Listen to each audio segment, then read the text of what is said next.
मैं एक बाजीगर हूँ, मैं यही काम करता हूँ। मेरी बात पर मोटे ने कहा, बस इतना ही काफी है, अब खामोशी से इसी गाड़ी में बैठ जाओ, इसमें कोई खराबी नहीं है। मैंने चौंक कर देखने की कोशिश की, फिर कहा, मैं समझा नहीं।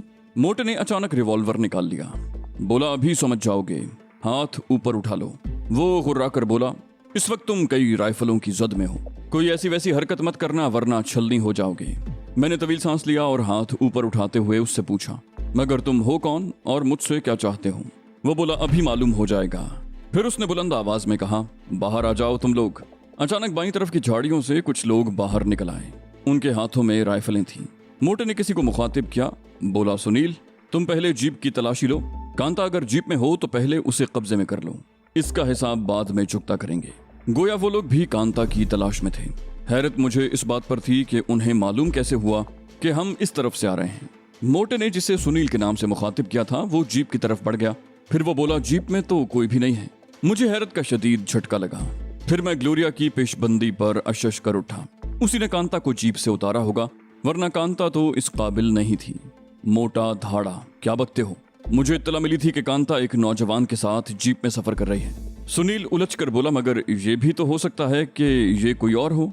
मोटा झुंझुला कर मेरी तरफ मुड़ा और सर्द लहजे में बोला, कांता कहाँ है? मैंने हैरत जाहिर की, कहा, कौन कांता? मोटा मजीद झुंझुला गया, बोला, तुम कौन हो और कहाँ से आ रहे हो? मैंने ढिठाई से झूठ बोला, कहा, मैं फॉरेस्ट ऑफिसर रमेश कुमार हूँ, रंगपुर के डाक बंगले से आ रहा हूँ। मैं एक हफ्ते से वहाँ मुकीम था, अब एक सरकारी काम से इलाहाबाद जा रहा हूँ। मोटे की आवाज में मायूसी थी, बोला, तुम जंगलात के अफसर हो? मैंने कहा, हाँ, मैं फॉरेस्ट ऑफिसर हूँ। आपको किसकी तलाश है? मोटा खुद कलामी के अंदाज में बोला, इसका मतलब है कि हमसे चूक हो गई, वो हरामजादा कांता को लेकर किसी और रास्ते से निकल गया। मैंने अंधेरे में तीर फेंका, कहा, लेकिन यहाँ तो कोई दूसरा रास्ता नहीं है। मोटे ने जल्दी से कहा, इसका मतलब है कि वो अभी रास्ते में होगा। मैंने कहा, हाँ, याद आया, रंगपुर से एक रास्ता दूसरी समत में जाता है, अगर वो उस तरफ नहीं गया तो फिर सीधा यहीं आएगा। सुनील ने कहा, उसका यहाँ इंतजार करने की बजाय हम रंगपुर चलते हैं, अगर वो इधर आया तो हमें रास्ते में ही मिल जाएगा, वरना उसे रंगपुर में घेर लेंगे। मोटा पुरख्याल अंदाज में बोला, ठीक कहते हो। फिर मुझसे बोला, माफ करना, हमने तुम्हारा रास्ता रोका। मैंने कहा, मगर तुम लोग हो कौन? मोटे ने कहा, हम के साहब के मुलाजिम हैं, एक बदमाश उनकी भतीजी को अगवा करके ले गया है, हमें इत्तला मिली थी कि वो इसी तरफ आ रहा है। मैंने पूछा, तुम्हें कैसे इत्तला मिल गई? मैं वाकई अपना तजस्सुस दूर करना चाहता था। मोटे ने कहा, के साहब के 2 मुलाजिम जान बचाने में कामयाब हो गए थे, उन्हीं में से एक ने के साहब को फोन कर दिया। मुझे हैरत हुई, मैंने कहा, फोन कर दिया? इसका मतलब था कि इस इलाके में फोन भी मौजूद था। बोला, हाँ भाई, उन्हें सवारी के लिए घोड़े मिल गए थे, वो उन्हीं के जरिए नजदीकी तहसील तक पहुंचे और वहां से फोन कर दिया। अचानक दाईं तरफ की झाड़ियां जोर से हिली, सुनील भी एकदम चौकन्ना हो गया। फिर वो बुलंद आवाज में बोला, झाड़ियों में जो भी है बाहर आ जाए वरना मैं फायर कर दूंगा। मैं जानता था कि तैमूर वहां छुपा हुआ है, वो अगर बाहर ना आता तो सुनील फायर कर देता। उनकी तवज्जो उस वक्त झाड़ियों की तरफ थी। मैंने अचानक छलांग लगाई और मोटे को दबोच लिया। उसके साथ ही मेरी भरपूर लात सुनील के सीने पर पड़ी और वो उलट गया। मैंने फुर्ती से मोटे को ढाल बनाया और गुर्रा कर कहा, अपने आदमियों से कहो कि हथियार फेंक दें, वरना तुम्हारी ये बैल जैसी गर्दन तोड़ दूंगा। फिर मैंने एक हाथ से उसकी गर्दन दबोची और रिवॉल्वर निकालकर उसके एक साथी पर फायर कर दिया। सन्नाटा फायर के धमाके से मजरू हो गया। गोली उसके सीने में पैवस्त हो गई और वो अजियतनाक अंदाज में चीखता हुआ जमीन पर ढेर हो गया। मैं उसे मारना नहीं चाहता था, मगर वो गाड़ी के पीछे पोजीशन लेने की कोशिश कर रहा था। दूसरे लोगों ने दहशतज़दा होकर राइफलें फेंक दी और हाथ उठाकर खड़े हो गए। मैंने उन्हें हुक्म दिया, तुम लोग जमीन पर औंधे मुंह लेट जाओ। वो सब जल्दी से जमीन पर लेट गए। वो तादाद में 6 थे, मोटे का नंबर 7वां था। सुनील पहले ही मेरी किक से बेहोश हो चुका था। एक आदमी हीरो बनने के चक्कर में मारा गया था। यूं वो 4 रह गए थे। मैंने मोटे से कहा, अब तुम भी इनके साथ लेटो और आधे घंटे से पहले सर मत उठाना, वरना मारे जाओगे। मोटा भी बड़बड़ाता हुआ औंधे मुंह जमीन पर लेट गया। फौरन ही तैमूर झाड़ियों से बरामद हुआ। फिर कुछ फासले से ग्लोरिया और कांता नमूदार हुई। कांता अब होश में थी। वो दोनों जल्दी से जीप में सवार हो गईं। तैमूर ने बेआवाज रिवॉल्वर से फायर करके मोटे की गाड़ी के चारों टायर नाकारा कर दिए। फिर मैंने सरगोशी में तैमूर से कहा, तुम अभी यहीं ठहरो, हमारे जाते ही ये लोग उठेंगे, तुम फायर करके इन्हें दहशतज़दा कर देना, मैं आगे जाकर रुक जाऊंगा, फिर तुम झाड़ियों की ओट में छुपते हुए हमारे पास पहुंच जाना। उसके बाद ये लोग आधे घंटे तक उठने की कोशिश नहीं करेंगे। ग्लोरिया भिन्नाकर बोली, ज्यादा इंसानियत का मुजाहरा करने की जरूरत नहीं है, ये सब हमारे लिए खतरा बन जाएंगे। ये कहकर उसने रिवॉल्वर सीधा किया और इससे पहले कि मैं उसे रोकता उसने यक के बाद दीगरे 5 फायर किए और औंधे पड़े हुए 5 आदमी तड़पने लगे। मुझे ऐसे मौकों पर शदीद गुस्सा आता था। ग्लोरिया के नजदीक इंसानी जान की कोई अहमियत ही नहीं थी। वो किसी भी शख्स को रियायत देने की कायल नहीं थी। इसी बात पर उससे मेरा इख्तिलाफ होता था। मैंने भी कत्ल किए थे, मगर इंतहाई मजबूर होकर। मेरी कोशिश यही होती थी कि खामखा खूंरेजी न करूं। मैंने तैमूर से कहा, इन्हें उठाकर एक तरफ डाल दो तैमूर। सुबह होने में अब ज्यादा देर नहीं थी। थोड़ी देर के बाद इस पगडंडी पर लोगों की आमदोरफ्त शुरू हो जाती। तैमूर ने एक एक करके उन सबको झाड़ियों में डाला और थके थके अंदाज में स्टीयरिंग सीट पर बैठ गया। मैं भी जीप में सवार हो गया और हम अपने पीछे 7 लाशें छोड़कर आगे बढ़ गए। तैमूर ने मुझे बताया था कि सुनील भी हलाक हो गया था। मेरी किक से उसकी पसलियां टूट गई थीं। अचानक कांता ने पुकारा, कामरान, ये सब क्या है? मैं तो डाक बंगले में सोई हुई थी, फिर जीप में कैसे आ गई? मैंने कहा, वहां खतरा था इसलिए मैं तुम्हें लेकर निकल गया। मैंने उसे गोलमोल जवाब देकर टालना चाहा। वो बोली, ये लोग हमें कहाँ ले जा रहे हैं? मैंने कहा, ये लोग हमें कहीं नहीं ले जा रहे, मैं इन्हें ले जा रहा हूँ, ये मेरे साथी हैं। कांता चौंक कर बोली, अच्छा ये हैं तुम्हारे साथी? फिर चंद लम्हे तवक्कुफ के बाद उसने कहा, तुम्हारा जख्म अब कैसा है? मैंने कहा, जख्म अब ठीक हो रहा है। मुझे उसके सवालात से झुंझलाहट हो रही थी। मैं खामोशी से कुछ सोचना चाहता था, मगर वो मुसलसल बोल रही थी। उसने फिर कहा, डाक बंगले से सब सामान तो उठा लिया था ना? ग्लोरिया भिन्नाकर बोली, तुम खामोश नहीं रह सकती कुछ देर? कांता पढ़ी लिखी जरूर थी, मगर इतनी रवा इंग्लिश नहीं बोल सकती थी। वो झुंझलाकर मुझसे बोली, कामरान, अपनी गोरी को समझा दो, मुझसे इस लहजे में बात न करें। मैंने जल्दी से कहा, अच्छा मैं समझा दूंगा। फिर ग्लोरिया से कहा, तुम्हें अगर कुछ कहना हो तो मुझसे कहो, ये इंग्लिश नहीं समझती। ग्लोरिया चिढ़कर बोली, अच्छा अब तुम भी खामोश रहो। मैं बात बढ़ाना नहीं चाहता था, इसलिए खामोश हो गया। असल में ग्लोरिया कांता के बेपनाह हुस्न और दिलकशी से मरूब हो गई थी। यूं भी वो मुझे अपनी मिल्कियत समझने लगी थी। कई दफा तो उसने खुलकर अपने जज्बात का इजहार किया था। दूसरी तरफ कांता भी खुले लफ्जों में मेरी मोहब्बत का इकरार कर चुकी थी। मैं उस वक्त से डर रहा था जब ये दोनों खूबसूरत बलाएं मुझे अपने दरमियान सैंडविच बना लेती। थोड़ी देर के बाद सुबह काजिब का धुंधलका फैलने लगा। हवा में अच्छी खासी खुनकी थी, सिवाय कांता के सभी रात की भाग दौड़ से निठाल थे। फिर आहिस्ता आहिस्ता हर तरफ दिन का उजाला फैल गया। तैमूर के चेहरे पर थकन और रत जगह का खुमार था। कांता रात भर ख्वाबावर दवा के जेर असर सोती रही थी। उसके बरक्स ग्लोरिया रमेश कुमार की कैद में थी। उसे एक्सीडेंट में चोटें भी लगी थीं, इसलिए उसका निढाल होना फितरी था। खुद मेरा भी थकन और बेआरामी से बुरा हाल था। अचानक तैमूर भर्राई हुई आवाज में बोला, हम मेन रोड पर पहुंच चुके हैं और आधे घंटे के अंदर अंदर इलाहाबाद पहुंचने वाले हैं। इलाहाबाद का नाम सुनकर मैं सीधा होकर बैठ गया। इन हालात में इलाहाबाद जाना बहादुरी नहीं, पागलपन था। न सिर्फ वहां की पुलिस बल्कि मुजरिमों की तंजीम भी मेरे पीछे पड़ी हुई थी और मैं दोबारा इलाहाबाद जा रहा था। इलाहाबाद का नाम सुनकर ग्लोरिया की नींद भी हवा हो गई थी। वो मुझसे बोली, कामरान, तुम्हारी नजर में कोई महफूज ठिकाना है? मैंने नफी में सर हिलाते हुए कहा, तुम महफूज ठिकाने की बात कर रही हो? यहाँ तो सिरे से ठिकाने ही नहीं है। तैमूर ने कहा, यहाँ एक महफूज ठिकाना तो है। मेरा एक सिख दोस्त यहाँ मुकीम है।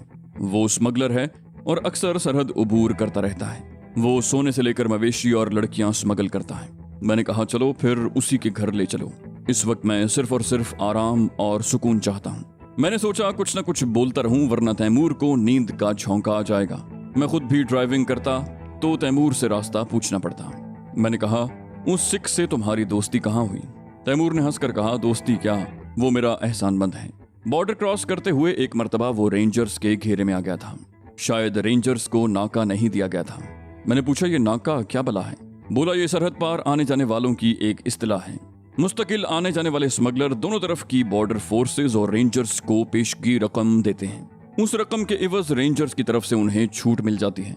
ये रकम नाका कहलाती है। तैमूर ने तफसील से मुझे बताया। मैं जानता था कि नाका क्या होता है। मैं तो महज तैमूर की नींद भगाना चाहता था और मैं इस मकसद में कामयाब रहा। मैंने तैमूर से कहा, अच्छा तो वो सिख रेंजर्स के घेरे में आ गया था फिर? वो बोला, उस वक्त मैं भी वहीं मौजूद था। ये कई बरस पुरानी बात है। मेरे पास सब मशीन गन थी। मैं फायरिंग की आड़ में उसे निकाल ले गया। बस उस दिन से वो मेरा मुरीद हो गया। बाद में भी कई मरतबा उससे मुलाकात हुई। वो बड़े तपाक से मिला। मैंने पूछा, तुम्हें यकीन है कि वो हमारी मदद करेगा? तैमूर ने कहा, हाँ मुझे यकीन है। फिर हम तो सिर्फ कुछ दिन के लिए महफूज ठिकाना चाहते हैं। तुम मुझसे मिलोगे तो खुद अंदाजा लगा लोगे। पीछे से ग्लोरिया की झुंझलाती हुई आवाज आई, तुम लोग इंग्लिश में बात नहीं कर सकते? तैमूर भी झुंझुलाकर बोला, नहीं कर सकते। इंग्लिश बोल बोल कर मेरा मुंह टेढ़ा हो गया है। ये जुमला भी उसने इंग्लिश में ही अदा किया। उसकी बात सुनकर ग्लोरिया बेस्वाख्ता हंसने लगी। उसके हंसने पर मुझे भी बेख्तियार हंसी आ गई। फिर मेरे साथ ही तैमूर भी हंसने लगा। हमारे हंसने से कांता की आंख खुल गई और हैरानी से हमारी शक्लें देखने लगी। वो उलझ कर बोली, क्या हुआ कामरान? मैंने कहा, इंग्लिश में बात करो वरना तुम्हें तो ग्लोरिया नोच खसूट लेगी। मेरी बात सुनकर तैमूर एक मर्तबा फिर जोर जोर से हंसने लगा। ग्लोरिया की शक्ल देखकर कांता भी हंसने लगी। एक अरसे के बाद मैं इतना खुलकर हंसा था, मुझे ऐसा लग रहा था जैसे मेरी सारी थकन दूर हो गई हो। अब हम मेन रोड पर चल रहे थे। सड़क पर दूसरी गाड़ियों की आमदोरफ्त भी शुरू हो चुकी थी। उस सड़क पे चलते हुए ऐसा लग रहा था जैसे जीटी रोड पर जेहलम से रावलपिंडी जा रहे हों। अगर सड़क पर एक ही मॉडल की भोंडी गाड़ियां ना होती तो एक लम्हे को तो मैं भी धोखा खा जाता। अचानक तैमूर ने जीप एक आबादी की तरफ मोड़ ली। वो खासी साफ सुथरी आबादी थी। बड़े बड़े 2-2 और 4-4 कनाल के बंगले थे। गोया वो इलाहाबाद का पौश इलाका था। बेशतर बंगले कदीम तर्ज के थे। फिर जीप एक वसी और इस बंगले के सामने रुक गई। फिर कुछ सोचकर तैमूर ने जीप आगे बढ़ाकर गेट से कुछ फासले पर पार्क कर दी और खुद उतरकर बंगले की तरफ बढ़ा। मैं जीप ही में बैठा रहा, मगर मेरी नजरें उसी पर जमी हुई थीं। उसने कॉल बेल का बटन दबाया तो मुश्किल से 1 मिनट के बाद दरवाजा खुल गया। फिर अंदर से एक सिख नमूदार हुआ। उसके कंधे से राइफल लटक रही थी। तैमूर ने उससे कुछ कहा तो फौरन ही दोबारा अंदर चला गया। चंद मिनट के बाद वो लौटा तो उसके साथ एक और सरदार जी भी थे। उन्होंने बहुत खूबसूरत और बेहतरीन सिलाई का 3 पीस सूट पहन रखा था। वो तैमूर को देखते ही उससे लिपट गया। फिर तैमूर ने उनसे कुछ कहा। उसके साथ ही उसने जीप की तरफ इशारा भी किया। सरदार जी चौंक कर हमारी तरफ देखने लगे। फिर उन्होंने तैमूर से कुछ कहा और मुसल्ला दरबान को कुछ हिदायत देकर अंदर चले गए। तैमूर सीटी बजाता हुआ जीप की तरफ आया और स्टीयरिंग पर बैठकर इंजन स्टार्ट करते हुए बोला, काम बन गया कामरान। सरदार जी तो इस बात पर नाराज हो रहे थे कि मैंने उनसे पूछा क्यों। बकौल उनके अपने घर में आने के लिए भी किसी की इजाजत की जरूरत होती है। उसने जीप को रिवर्स किया और खुले हुए गेट से होता हुआ पोर्च में जा रुका। सरदार जी पहले ही हमारे इस्तकबाल के लिए बरामदे में खड़े थे। मैं जीप से नीचे उतरा। सरदार जी पुरतपाक अंदाज में मेरी तरफ बढ़े और गर्मजोशी से मेरे दोनों हाथ थाम लिए। मेरे साथ ग्लोरिया और कांता उतरी थीं। मैं सोच रहा था कि कहीं वो इस गर्मजोशी का मुजाहरा ग्लोरिया और कांता से न कर दें, मगर ऐसा न हुआ। उन्होंने दूर से हाथ जोड़कर सत श्री अकाल कहा और मुझसे बोले, सामान छड़ दो जी, मुंडा ले आवेगा, आओ असी अंदर चलिए। ए भाबो नो भी अंदर ले आओ। न जाने उन्होंने भाभो का लकब ग्लोरिया को दिया था या कांता को, और भाभो किस हवाले से कहा था, मेरे या तैमूर के। अलबत्ता मुझे ये इत्मीनान था कि दोनों खवातीन में से किसी को भी सरदार जी की बात समझ नहीं आई। सरदार जी हमें लेकर सीधे ऊपर पहुंचे और हमारे लिए 2 बेडरूम खोल दिए। फिर वो तैमूर से बोले, आप लोग नहा धोकर फ्रेश हो जाओ, फिर बातें करेंगे। ये कहकर वो वापसी के लिए मुड़ गए। तैमूर उनके पीछे लपका। शायद उसे कोई अहम बात याद आ गई थी। ग्लोरिया और कांता एक बेडरूम में दाखिल हो गई। कांता तो बेड पर ढेर हो गई, मगर ग्लोरिया बाथरूम में घुस गई। मुझे भी बहुत थकन महसूस हो रही थी। दूसरे बेडरूम में जाकर मैं भी बाथरूम में घुस गया। इस भाग दौड़ में मेरे कपड़े बहुत मैले हो गए थे और उन्हें दोबारा पहनने को दिल नहीं चाह रहा था, मगर कपड़े तो बहरहाल पहनने थे। मैं बाथरूम से निकला तो तैमूर कमरे में मौजूद था। बेड पर कई सूट और शर्ट्स बिखरी हुई थी। मेरे कुछ पूछने से पहले ही तैमूर बोला, ये कपड़े सरदार जी ने भिजवाए हैं। कह रहे थे कि सब कपड़े बिल्कुल नए हैं। मुझे उन सूटों और शर्ट्स से कोई दिलचस्पी नहीं थी। मैं तो उस वक्त आराम के मूड में था। अचानक मेरी नजर एक स्लीपिंग सूट पर पड़ी। मैंने बेख्तियार वो सूट उठा लिया। वो भी बिल्कुल नया था। मजे की बात यह कि उसके साथ ही ड्रेसिंग गाउन था। सरदार जी वाकई बाज़ौक़ थे। सरदार जी ने कमरे ही में नाश्ता भिजवा दिया। नाश्ता क्या, वो खाना ही था। ट्रॉली ऊपर से नीचे तक भरी हुई थी। मैंने कांता और ग्लोरिया को भी वहीं बुलवा लिया। कांता का मुंह फूला हुआ था। वो मुझे देखते ही बोली, तुम तो यहाँ आकर मुझे भूल ही गए। उसका अंदाज किसी जली कटी बीवी का सा था। मैंने बौखला कर ग्लोरिया की तरफ देखा, फिर कांता से कहा, ऐसी कोई बात नहीं है कांता, आओ तुम नाश्ता करो। कांता मुंह बनाकर बोली, मुझे भूख नहीं है। वो एक कुर्सी पर बैठ गई। तैमूर ने आहिस्ता से कहा, भूख क्यों नहीं है? फिर हंसकर इंग्लिश में बोला, रात क्या पत्थर खाए थे जो अब तक हजम नहीं हुए? ग्लोरिया जले कटे लहजे में बोली, मौसूफा कामरान से इश्क फरमा रही हैं। फिर भला आशिकों को भूख कब लगती है? मुझे अचानक गुस्सा आ गया। मैंने कहा, ग्लोरिया तुम क्यों इसकी तौहीन कर रही हो? क्या इसने तुमसे कहा है कि वो मुझसे इश्क करती है? ग्लोरिया बोली, इसकी आंखें, इसका लहजा, इसकी हर अदा चीख चीख कर कह रही है कि मैं कामरान से। तैमूर ने मौके की नजाकत भांप कर कहा, ग्लोरिया प्लीज कामरान को खामखा गुस्सा मत दिलाओ। ग्लोरिया ने हैरत से कहा, तैमूर तुम भी संजीदा हो गए, ये तो एक मजाक था। फिर उसने घूमकर मुझे देखा, बोली, वैसे तैमूर, तुम मानो या न मानो, लड़की कामरान के चक्कर में है। वैसे भी इन मशरकी लड़कियों को और क्या काम होता है। मैं भिन्ना कर बोला, ग्लोरिया। तभी कांता रवां इंग्लिश में बोली, तुम मेरी वजह से अपने ताल्लुकात खराब मत करो कामरान। मेरे साथ साथ ग्लोरिया और तैमूर भी चौंक उठे। फिर कांता बुरी तरह सिसकने लगी और बोली, तुम्हारा बहुत एहसान है कामरान कि तुम मुझे हिफाजत से यहाँ ले आए। मैं आज बल्कि अभी यहाँ से चली जाऊंगी। मैं कोई गिरी पड़ी लड़की नहीं हूँ कि तुम्हारी दोस्त मेरी यूं तौहीन करे। मैंने जानबूझकर यह जाहिर किया था कि इंग्लिश मेरी समझ में नहीं आती। हकीकत यह है कि हिंदी से भी पहले मैंने इंग्लिश सीखी थी। मेरी गवर्नेंस अंग्रेज थी और जब तक मैं हवेली में रही वो मेरे साथ रही। मुमकिन है वो अब भी हवेली में ही हो। ये कहकर कांता अचानक उठ खड़ी हुई, बोली, मुझसे कोई भूल हो गई हो तो माफ कर देना। उसने मेरे आगे हाथ जोड़ दिए और नम आंखों से मुझे देखा। मेरी समझ में नहीं आ रहा था कि मुझे क्या करना चाहिए। ग्लोरिया भी बहुत शर्मिंदा लग रही थी। फिर इससे पहले कि मैं कांता से कुछ कहता, ग्लोरिया झपट कर अपनी जगह से उठी और कांता का रास्ता रोक लिया। बोली, I am sorry, I am extremely sorry Kanta, but it was just a joke. तुम कहीं नहीं जाओगी। ग्लोरिया भी अचानक आपदीदा हो गई। कांता ने आहिस्ता से कहा, मुझे तुमसे कोई शिकायत नहीं है, मेरी किस्मत ही खराब है। जब भी तो मैं दर दर की खाक छान रही हूँ। जब खून के रिश्ते ही दुश्मन हो जाएं तो गैरों से क्या गिला। ये कहकर उसने आगे बढ़ने की कोशिश की, मगर ग्लोरिया एकदम उससे लिपट गई। बोली, नहीं कांता, यहाँ से तुम नहीं बल्कि मैं जाऊंगी। तुम्हें अभी कामरान की जरूरत है। तन्हा बाहर निकली तो किसी मुसीबत में फंस जाओगी। मैंने तैमूर से कहा, लीजिए अब इन्हें संभालिए। तैमूर झुंझुलाकर बोला, ये क्या है ग्लोरिया, तुम नशे में तो नहीं हो? चलो आराम से बैठकर नाश्ता करो। फिर वो कांता से बोला, खातून आप भी बैठ जाएं। कांता हंसती हुई फिर बैठ गई। फिर बोली, बैठ जाओ ग्लोरिया, कोई यहाँ से नहीं जाएगा, न तुम न मैं। ग्लोरिया के चेहरे पर भी मुस्कुराहट आ गई और वो हंसते हुए कांता से बोली, वैसे तुम बहुत चालाक हो, हमें महसूस भी न होने दिया कि तुम्हें इंग्लिश आती है। बहरहाल अब इस टॉपिक को छोड़ो और तुम भी नाश्ता करो। मैं तवील सांस लेकर नाश्ते की तरफ मुतवज्जे हो गया। फिर खुद कलामी के अंदाज में बोला, चलती चाकी देख के दया कबीरा रोए, दो पाटन के बीच में बाकी बचा न कोई। तैमूर ने चौंक कर कहा, अब क्या तुम जाने की तैयारी कर रहे हो? उसने ये बेसाख्ता किस्म का जुमला इंग्लिश में अदा किया था, इसलिए मेरे साथ ग्लोरिया और कांता भी हंसने लगी। वहां की फजा एकदम बदल गई।